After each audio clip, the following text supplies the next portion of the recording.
Fala aí, nação rubro-negra, com vocês, estão tudo bem? Espero que sim. Pessoal, Gustavo e Mikael, será que eles vão para a Europa? É isso mesmo. Chegou uma informação de um site fora do país e, na verdade, esse site não é um site de perua não, tá? É um site renomado, tem uma quantidade de seguidores importantes, falando que existem clubes da Europa interessados em Gustavo. Isso mesmo, nosso meia, o Ajax, o Mônaco, o Sporting de Portugal, times aí dos Estados Unidos. Então parece que lá no site estava falando que estava havendo uma disputa. Veja, quando existe uma disputa, eu acredito que já entraram em contato com a diretoria. A diretoria nega tudo, diz que não falou em nada, fala assim 2 milhões de euros. Só que a informação que eu recebi é que 2 milhões de euros não é a compra de Gustavo, e sim o empréstimo. Os valores de compra eles são muito maiores do que a gente pode imaginar. Vocês já pensaram na possibilidade de Gustavo render um dinheiro considerável nessa negociação? O Sport ainda fica aí de repente com direitos econômicos do garoto e afasta de vez essa crise financeira que o Sport está vivendo. Alguns vão dizer, mas puxa, se eu fosse, eu não negociaria Gustavo. Eu acho que a gente não pode perder esse bonde, tá? Se aparecer a oportunidade, a gente tem que negociar sim. O menino de repente, e eu já fiz algumas críticas lá no podcast.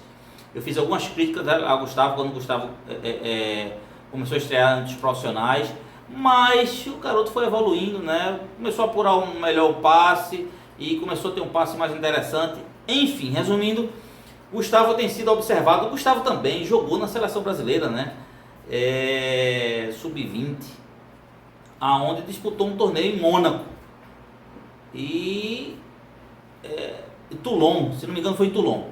E aí começaram a observar, ou seja, todos esses garotos que jogam com a seleção brasileira, esses times de fora começam a analisar, tal, saber quem são os clubes. Então assim, Gustavo, na verdade, ele tem sido observado e no site diz que times da Europa disputam. Se disputam é porque já houve proposta.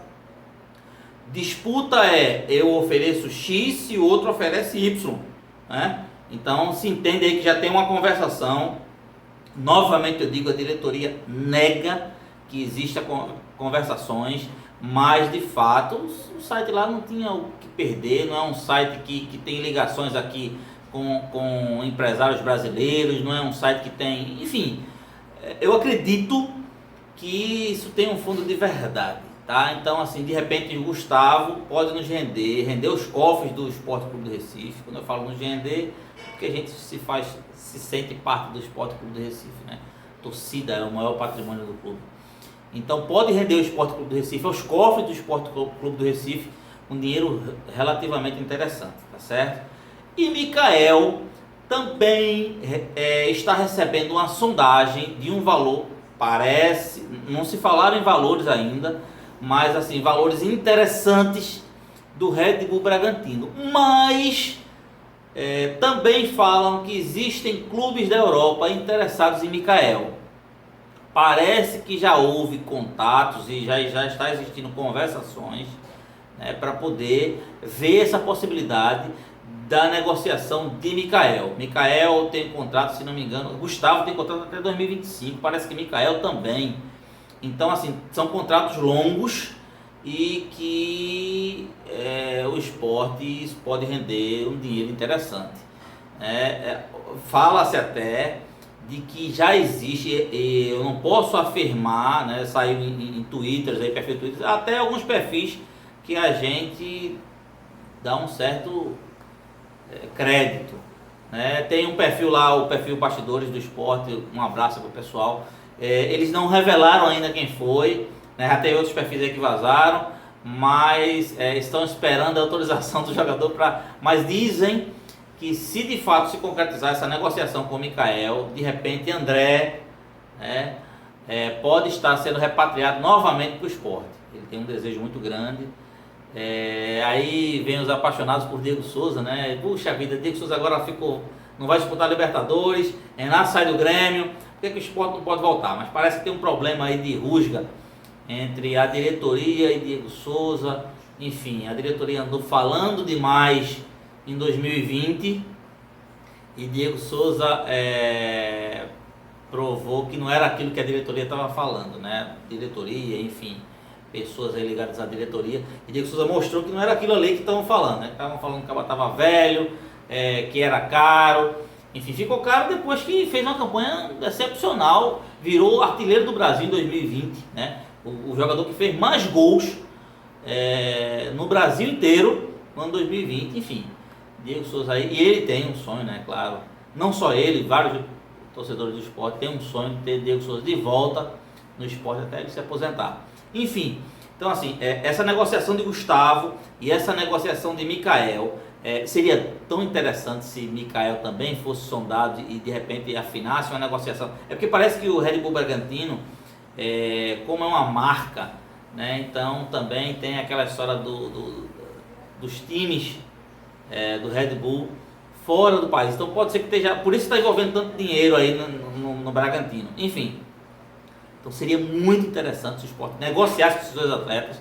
A gente ia sanar alguns débitos aí que vêm de gestões passadas, gestões atuais, enfim, débitos que não param de chegar no clube. E a gente poderia ter um dinheiro maior para poder pensar em fazer uma equipe mais competitiva, para que a gente nós pudéssemos ver o time galgar, né, subir mais degraus, ao invés de só brigar para não cair, pensasse um pouco maior, e a gente pudesse ser mais competitivo. O ano passado a gente foi muito reativo, talvez esse ano a gente pudesse ser mais propositivo, tá certo? Queria agradecer a todo mundo. Eu estou tendo uma recepção muito grande com as pessoas que têm acompanhado o canal. Eu estou muito grato. O pessoal lá do podcast também tem me dado um feedback bacana. Aliás, até no podcast apareceu a comunidade alemã, já está começando a acompanhar o podcast lá. Você que faz parte aqui do canal, é membro, vai lá também no podcast. Nós estamos na Spotify, no Google Podcast, no podcast da Apple. A gente está em várias plataformas aí de podcast. O nome do podcast é Resenha Esporte Recife, igualzinho como está no canal, tá? Então vai lá também, ouve. Provavelmente a proposta coisas aqui do canal a gente fala um pouco diferente daquilo que é lá no podcast. No podcast a gente se prolonga um pouco mais, esmiuça um pouco mais o processo, né? Às vezes eu não estou sozinho lá, faço podcast com amigos, torcedores do esporte, apaixonados pelo esporte. Então vai lá também dar essa moral. Mas é importante que no começo, esse canal está começando agora, então é muito importante que você dê o like, que você se inscreva, tá? Que você curta, você comente. É muito importante isso agora. Eu venho falando que eu tenho projetos aqui para o YouTube, mas a gente só pode andar um pouco mais para frente quando a gente cumprir algumas metas que o YouTube exige para aqueles que estão começando, né? Mas desde já eu sou muito grato porque eu tenho recebido feedbacks maravilhosos de todos vocês, tá bom? Muito obrigado, fiquem com Deus e pelo esporte, tudo!